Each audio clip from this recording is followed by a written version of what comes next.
My name is Lakota Tootoosis, and I am a Plains Cree from the Pound Maker Cree Nation. I am a hoop dancer, and I've been doing this for about a good 10 years. And over the past 10 years, I've been able to make the hoop dance my own. When I started 10 years ago, I started off with 5 hoops. And over the years, I've been able to evolve my style of dance into using 21 hoops. The cool thing about the hoop dance is you can use your imagination to see a lot of formations transform throughout the performance. There are some stories that I heard about the hoop dance that that I love, and even though I've been doing it for 10 years, I'm still learning as I go.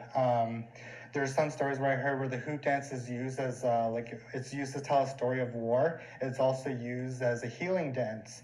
The hoop dance originated with the Taos Pueblo, and I've been very fortunate to learn this dance 10 years ago. And over the past 10 years, I've been able to travel internationally, performing the hoop dance, sharing the culture of the hoop dance with audiences internationally. One of the places that I performed at was Taiwan, Alaska, Los Angeles, performing at different festivals and teaching youth how to hoop dance.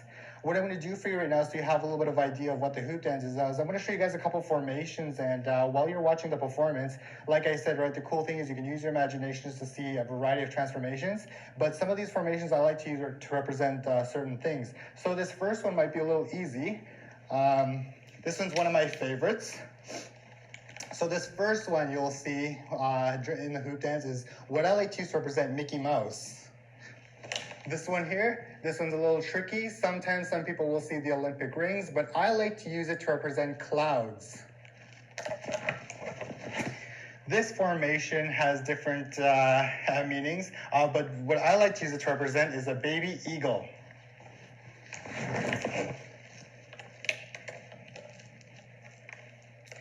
All right, so this formation, I like to use it to represent a cowboy.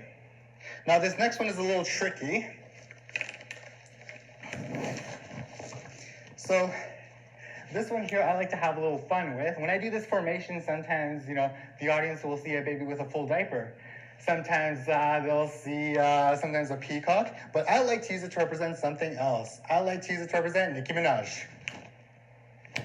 I'm kidding. I actually like to use that to represent a bumblebee. This one here is used by many different hoop dancers around the world. So this one is used to represent a horse, a snake, sometimes, mainly a snake and an alligator. But I like to use it to represent something else. I like to use it to represent a ladder.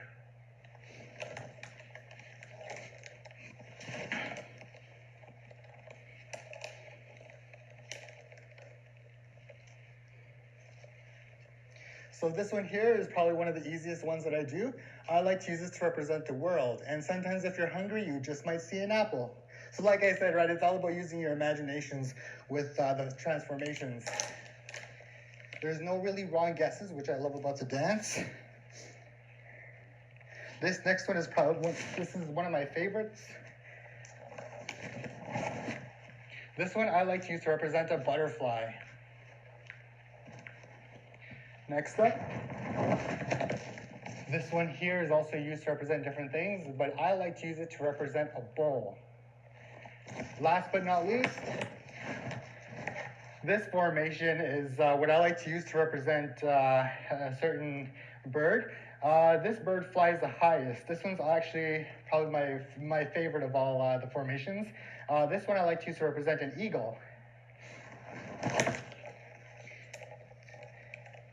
All right, so those are just a few formations you're going to see transform throughout this dance.